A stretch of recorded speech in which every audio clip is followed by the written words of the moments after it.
धन्यवाद धन्यवाद स्तुतीस पात्र आणि भयास योग्य आमच्या करून द्यावे बाप्पा. ज्या ठिकाणी आम्ही बसलेलो आहोत बाप्पा, ज्या जागेत आम्ही स्थानबद्ध झालेलो आहोत बाप्पा, ओ दयाघना ती जागा आम्ही तुझ्या हातात देत आहोत बाप्पा. आज आम्ही तुझ्याजवळ विनंती करत आहोत, या जागेत तुझी उपस्थिती परमेश्वर असावी. तू आमच्यामध्ये उतरून यावंस बाप्पा आणि दयाघना तू आमच्याशी बोलावंस. तो दयाघना आम्ही अशुद्ध ओठाचे आहोत बाप्पा, आम्ही तुझं वचन उच्चारण्याचं पात्र आहोत बाप्पा, आम्ही अल्पाशा बुद्धीचे आहोत बाप्पा. आणि म्हणूनच परमेश्वर आज आम्ही तुझ्या चरणाजवळ येतो आणि तुला विनंती करतो की आज तू बोल आणि आम्ही ऐकतो परमेश्वर. होय परमेश्वर, आज आमचा प्रतिसाद असा असावा की बोल तुझा दास ऐकत आहे बाप्पा. ओ दयागणा या मुखाद्वारे तू बोल परमेश्वरा. बोलणारी जीभ आणि ऐकणारे कान मी तुझ्या गौरवी हातात घेतो. तारणारा प्रभू येशू ख्रिस्त याच्या नावाने मागते म्हणून प्रभू. प्रियांनो, आपल्या आजच्या मननाचा जो विषय आहे तो विषय आम्ही जो शास्त्र भाग निवडला त्या शास्त्र भागातून कळाला असेल. तारणाची वस्त्र. कोणता विषय आहे? तारणाचे वस्त्र. आणि हा विषय बघत असताना आम्ही आत्मपरीक्षण केलं असेल की आमच्या अंतःकरणाची भिंत कशी आहे. केलं का सगळ्यांनी? मी केलं कधी गेल्यानंतर आत्मपरीक्षण सगळ्यांनी केलं का? कसे आहेत? आज आपण पाहणार आहोत की आपले वस्त्र कसे आहेत आणि आपल्याला कोणते वस्त्र परिधान करायचे आहेत आणि कोणते वस्त्र टाकून द्यायचे आहेत आणि परमेश्वर आम्हाला कोणते वस्त्र देऊ इच्छितो. या सर्व गोष्टी आपण पाहत असताना आम्ही जो शास्त्र भाग निवडलेला आहे तो शास्त्र भाग यशायाचा 61वा अध्याय यातली काही वचनं आपण ऐकलेली आहेत. त्याचबरोबर काही वचनं आपण आणखीन देखील ऐकणार आहोत. तत्पूर्वी आपण पाहूया की आपण मानवाच्या दैनंदिन जीवनामधल्या गरजा यापूर्वी पाहिलेल्या आहेत आणि आपण पाण्याविषयी पाहिलेलं आहे की आम्हाला पाणी ही आमची प्राथमिक गरज आहे आणि आमचा परमेश्वर खडकातून काय करतो तर पाणी काढतो आणि आमची तहान भागवतो. तो म्हणतो मी देईन ते पाणी जो पिईल त्याला पुन्हा कधीही तहान लागणार नाही. आपण अन्न सुद्धा पाहतो की इस्रायल लोकांना परमेश्वरांनी 40 वर्ष त्या रानामध्ये अन्न पुरवलं आणि त्यांना कधीही उपाशी ठेवलं नाही. आणि आज आमच्या भौतिक ज्या गरजा आहेत त्यातील तिसरी गरज ती गरज आहे वस्त्र आणि त्या वस्त्राविषयी आम्ही पाहणार आहोत. तर आपल्याला माहिती आहे की अन्न जसं शरीराचं पोषण करतं तसं वस्त्र आपल्या शरीराची लज्जा रक्षण करते, आपल्या शरीराला झाकते आणि म्हणून मानवी जीवनामध्ये वस्त्राची आपली गरज ही निकडीची आहे. या गरजेचं विचार करत असताना आपण पाहतो की मनुष्याला सर्वात पहिले वस्त्र कुणी नेसवले? सर्वात पहिले वस्त्र कुणी नेसवले? परमेश्वरांनी नेसवले. पण परमेश्वरांनी वस्त्र नेसवण्यापूर्वी एक घटना घडली. ती घटना कोणती घडली? मनुष्याने स्वतः काय केलं? अंजिराची पानं काय केली? शिवली आणि त्याची स्वतःसाठी काय तयार केली? कटी वेष्टने तयार केली. आपण वचन वाचूया उत्पत्तीचा ग्रंथ. उत्पत्तीचा ग्रंथ याचा 3रा अध्याय आणि त्याचं 7वं वचन. उत्पत्तीचा ग्रंथ याचा 3रा अध्याय आणि त्याचं 7वं वचन. तेव्हा त्या उभयतांचे डोळे उघडले आणि आपण नग्न आहोत असे त्यास कळून आले. तेव्हा त्यांनी अंजिराचे पाने शिवून आपणासाठी कटी वेष्टने केली. त्यांनी काय केले आपल्यासाठी? त्यांची ज्यावेळेस पाप केल्यानंतर त्यांचे डोळे उघडले आणि डोळे उघडल्यानंतर त्यांना कळालं की आपण नग्न आहोत. आणि मग ही नग्नता झाकण्यासाठी त्यांनी एक उपाय केला आणि तो उपाय म्हणजे त्यांनी काय केला? अंजिराची पानं घेतली, ती पानं शिवली आणि त्यांची कटी वेष्टनं तयार केली. एक तात्पुरता उपाय मनुष्याने काय केला? स्वतःसाठी केला. आता हा उपाय केल्यानंतर परमेश्वर बागेत आला आणि परमेश्वरानं मनुष्याला आवाज दिला, आदामा तू कुठे आहेस? आणि त्यावेळेस आदामाने उत्तर काय दिलं? तो म्हणाला, बागेत तुझा आवाज ऐकला तेव्हा मी नग्न आहे म्हणून मी भिवून काय झालो? तो नग्न होता का तेव्हा? त्याने काय केलं होतं? अंजिराची कटी वेष्टनं घातलेली होती.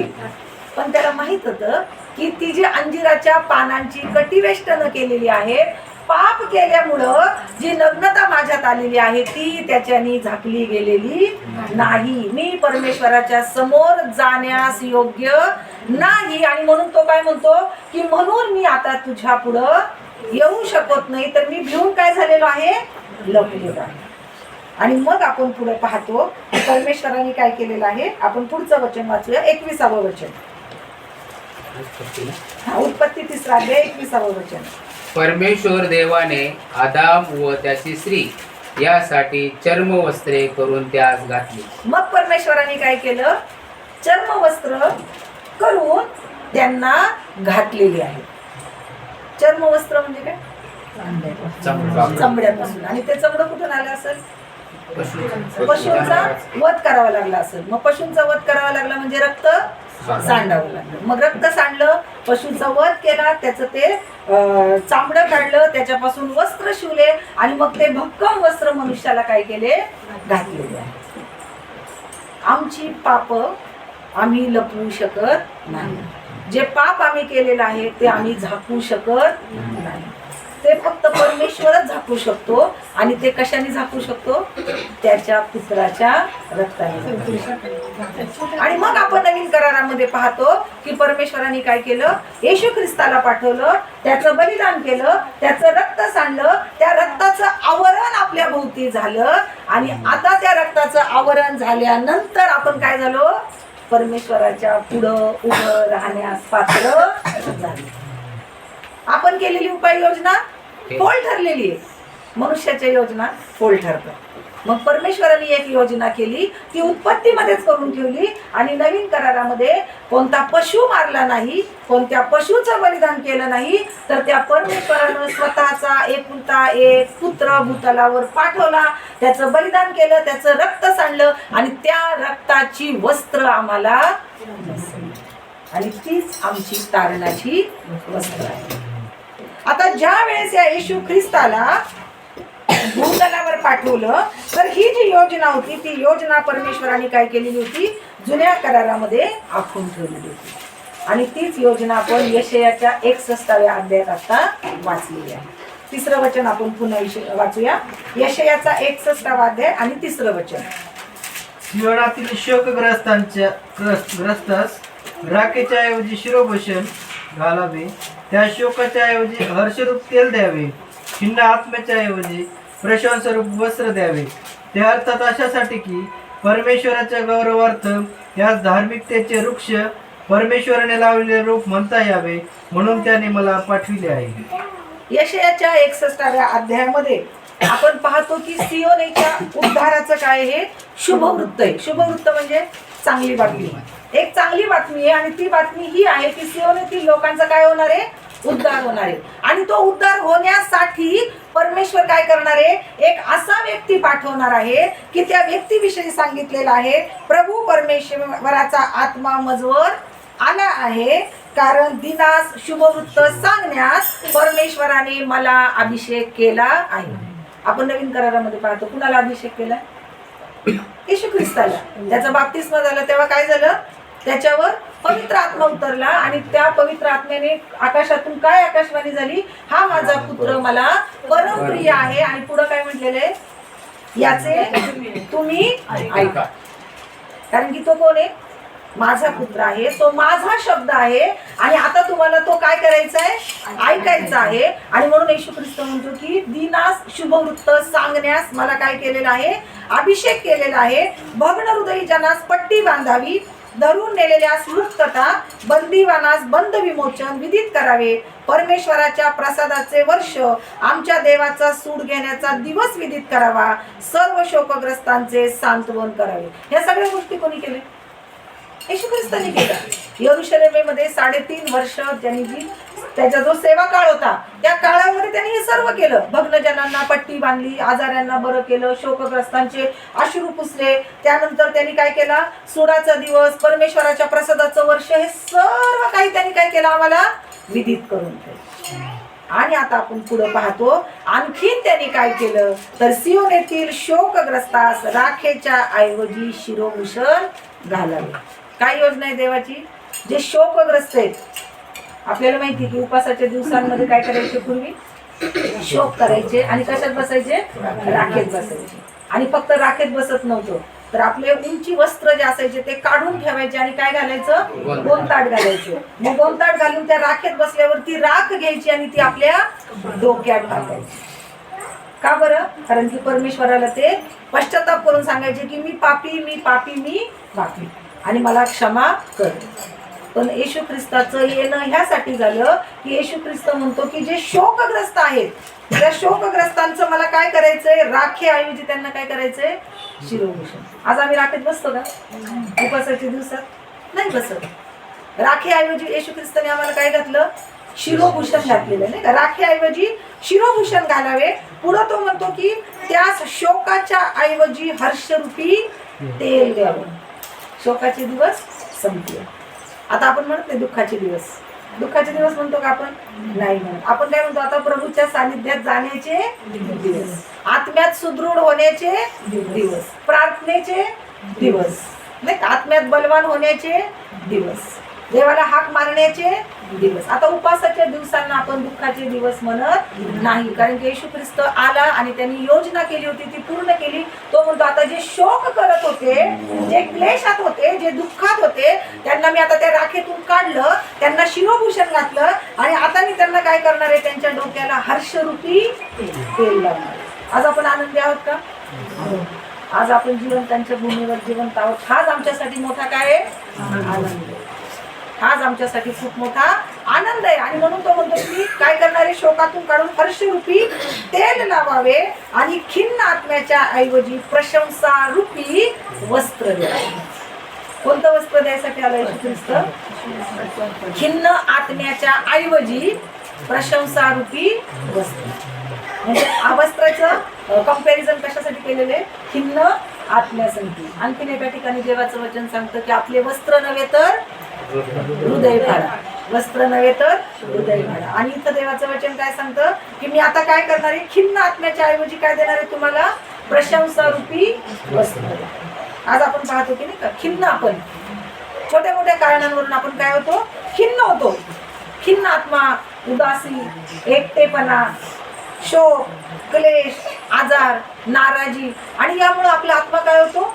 खिन्न होतो. आपण सहज एखाद्याला म्हणून जातो सध्या माझी मनस्थिती फार वाईट आहे, गंभीर आहे, खिन्न आहे. मी आत्म्यामध्ये काय आहे? खूप खिन्न आहे, दुःखी आहे, कष्टी आहे.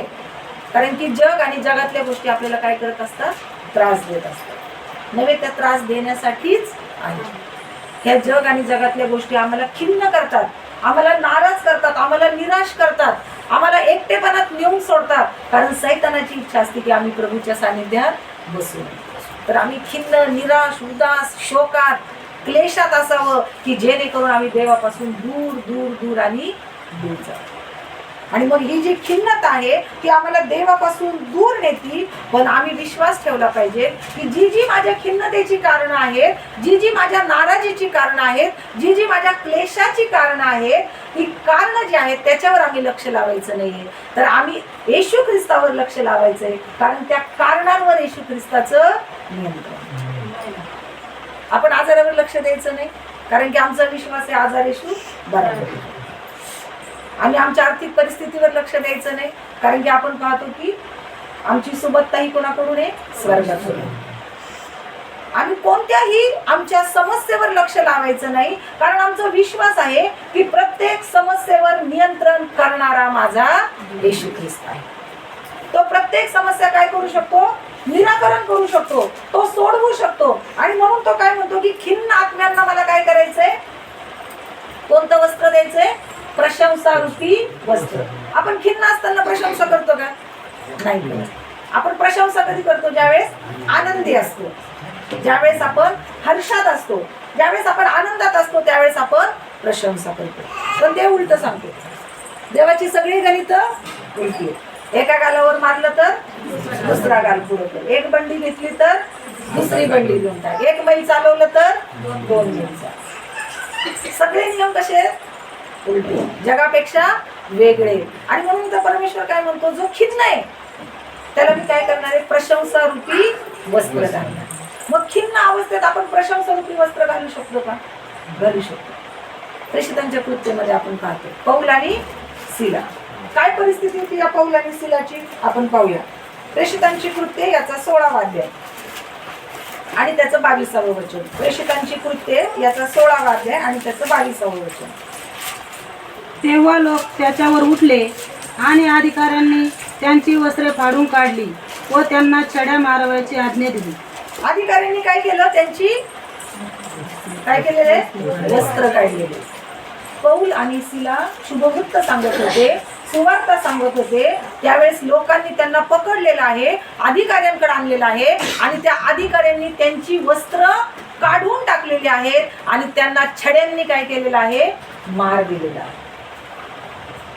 छड्यांनी दिलेला मार, शरीरावर जखमा आहेत, शरीरांवर क्लेश आहेत, त्यातून रक्त ओघळत आहेत, जखमा झालेली चीथू, लोकांनी केलेली चीथू, निंदा, अपमान, या सर्व परिस्थितीमध्ये आत्मा कसा झाला असेल? खिन्न झाला असेल. आत्मा कसा झाला असेल? खिन्न, अपमानित, वाईट वाटलं असेल, क्लेश झाले असतील, दुःख झालं असेल आणि त्यांचा खिन्न आत्मा झालेला आहे आणि त्यांना बंदिवासात टाकून देण्यात आलेला आहे आणि त्यांना साखळ दंडांनी बांधलेला आहे. आणि अशा परिस्थितीमध्ये खिन्न आत्मा ज्या परिस्थितीत असावा, अशा परिस्थितीमध्ये पौल आणि सिला त्या बंदी शाळेत आहेत आणि ते काय करत आहेत? आपण 25व्या वचनात वाचलं. ते काय करत आहेत? मध्यरात्रीच्या सुमारास पौल व सिला हे प्रार्थना करीत असता व गाणे गाऊन देवाची स्तुती करीत असता बंदेवान त्याचे ऐकत होते. तेव्हा एकाकी असा मोठा भूमिकंप झाला की बंदीशाळेचे पाय डगमगले व सर्व दरवाजे लागलेच उघडले व सर्वांची बंधने तुटली. काय झालेलं आहे? मध्यरात्रीच्या सुमारास पौल आणि सिला काय करत आहे? प्रार्थना करीत आहेत आणि गाणे गात. मी मगाशी काय म्हटलं? आपलं लक्ष कशावर नाही द्यायचं? समस्येवर नाही द्यायचं. तर ती समस्या नियंत्रण करणारा परमेश्वर आहे, त्याच्यावर द्यायचं. समस्या काय होती?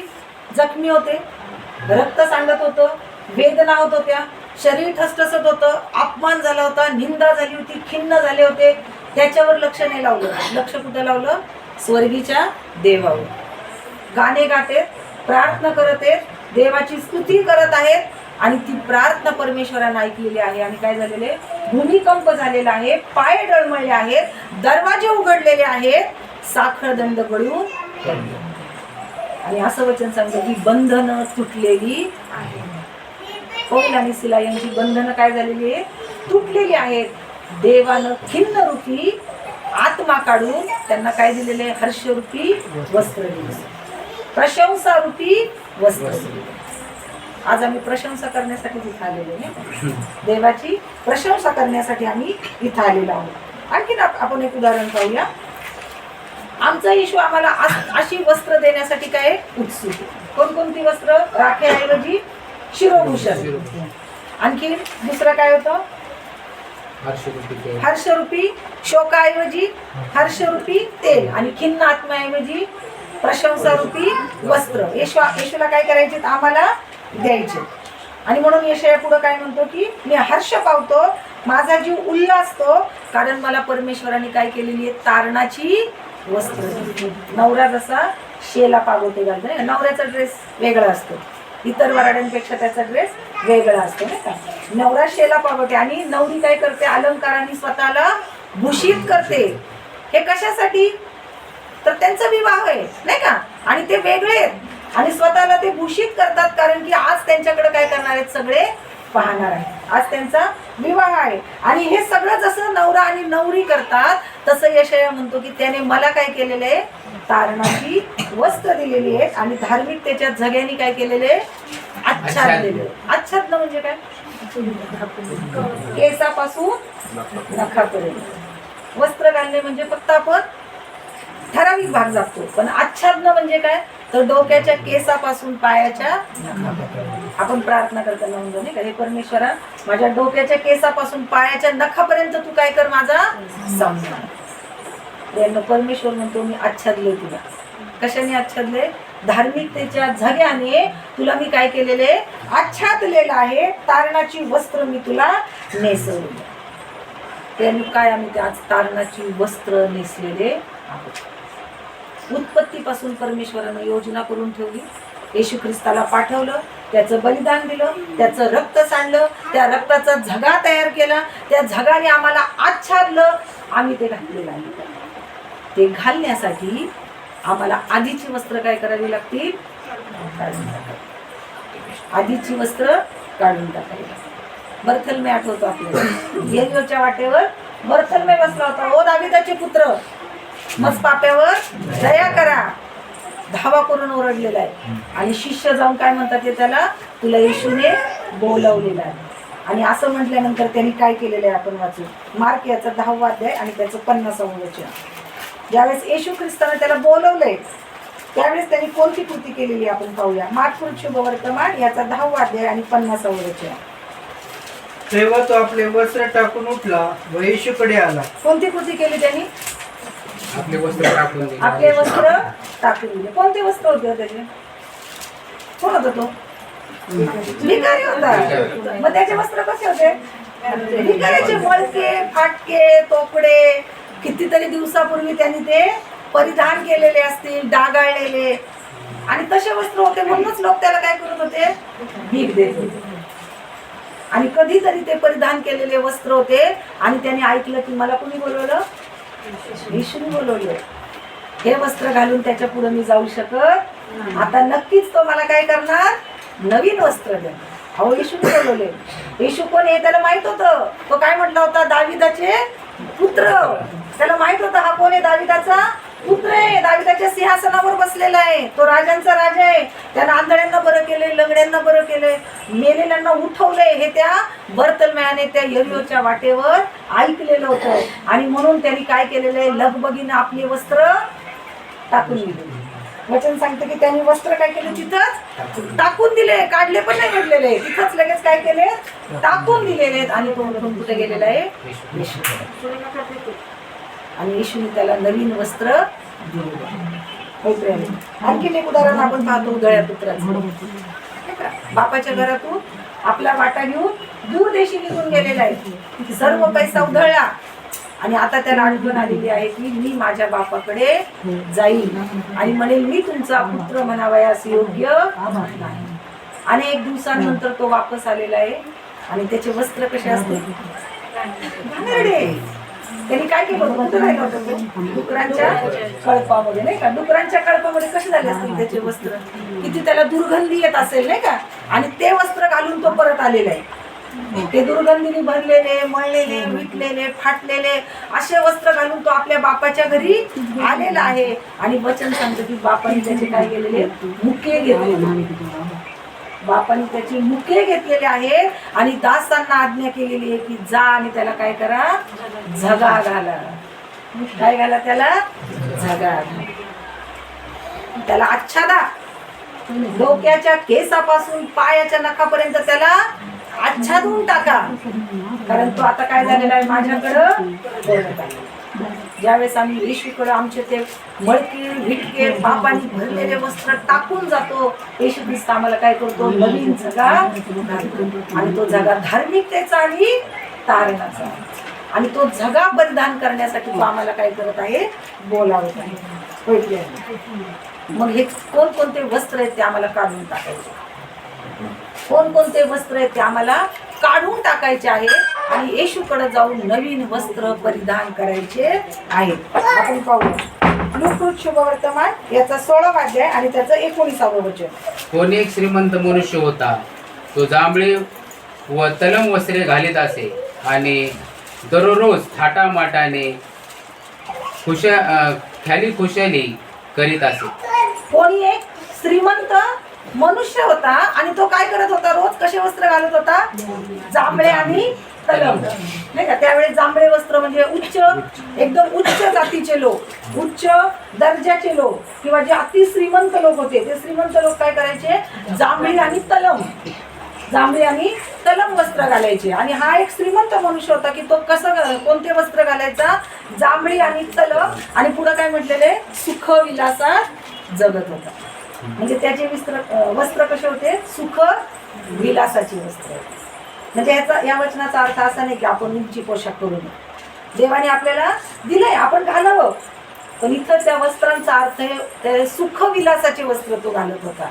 त्या सुखविलासांच्या वस्त्रामध्ये तो हे विसरून गेला होता की माझ्या दारामध्ये एक कोण आहे, एक लाजर नावाचा भिकारी बसलेला.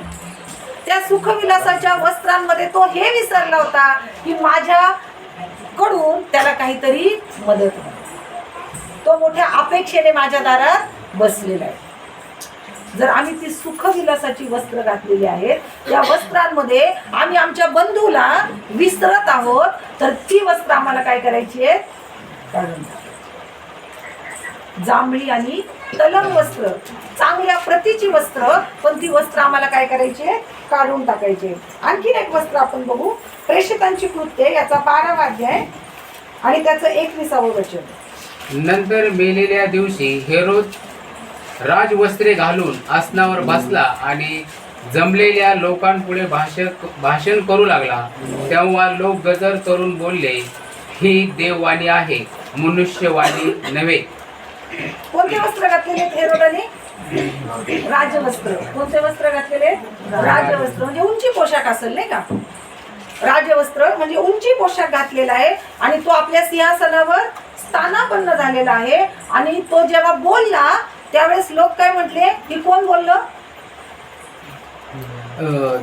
देववाणी आहे, लोक काय म्हटले? मनुष्यवाणी देववाणी आहे, मनुष्यवाणी नाही. म्हणजे त्यांनी हेरोदाला कशाचं स्थान दिलं? देवाचं स्थान दिलं. हेरोदाने स्वतःकडे कोणतं स्थान घेतलं? देवाचं स्थान घेतलं. उंची वस्त्र, राजवस्त्र नेसून तो त्या सिंहासनावर बसला. जणू तो लोकांना हे करत होता की तुम्ही मला कोणतं स्थान द्या? देवाचं स्थान. मीपणाचं, देवाचं स्थान घेण्याचा त्यांनी प्रयत्न केला. आणि पुढच्या वचनामध्ये आपण पाहतो काय झालेलं आहे. त्याने देवाला गौरव दिले नाही. गौरव दिलं नाही, म्हणून त्या क्षणी प्रभूच्या दूताने त्याच्यावर प्रहार केला आणि तो किडे पडून मेला. राजवस्त्र नेसलेला राजा त्यांनी गौरव कोणाकडे घेतलेले? स्वतःकडे घेतलेला आहे. देवाला गौरव दिलेला नाही. आणि वचन सांगतं त्याच वेळेस देवदूतांनी त्याच्यावर काय केलेलं आहे? प्रहार केलेला आहे आणि तो किडे पडून मेलेला. जणू देवाचा न्याय खूप कठीण, म्हणून त्याचा नाद करायचा नाही. त्याचा न्याय फार कठीण आहे. तो झाल्याशिवाय राहत नाही, तो होतोच. आणि म्हणून ज्यावेळेस आम्ही देवाचं गौरव स्वतःकडे घ्यायचं पाहतो नाही का, त्यावेळेस ते वस्त्र आम्ही नेसतो, गौरवाचं, स्वतःच्या गौरवाचं वस्त्र.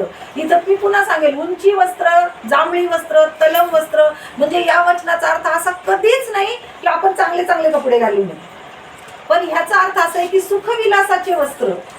याचा अर्थ असा आहे की गौरवाचे वस्त्र, स्वतःच्या गौरवाचे वस्त्र, मीपणाचे वस्त्र, अहंकाराचे वस्त्र, हे जे वस्त्र आहेत, हे ज्यावेळेस आम्ही परिधान करून त्या येशू पुढे जाऊ, येशू काय म्हणतो? तो किडे पडू. ते वस्त्र आम्ही जर घातले तर आम्हाला प्रवेश नाही. मग आता ही सगळी वस्त्र आम्हाला काय करायची? काढून टाकायची.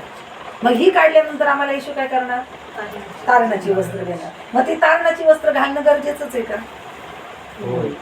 का गरजेचं आहे? त्याच्याशिवाय काय होणार नाही. आपण बघू शेवटचं वचन, मत्तई याचा 22वा अध्याय आणि त्याचा 11 ते 13 वचन. मत्तई याचा 22वा अध्याय आणि त्याचे 11 ते 13 वचन.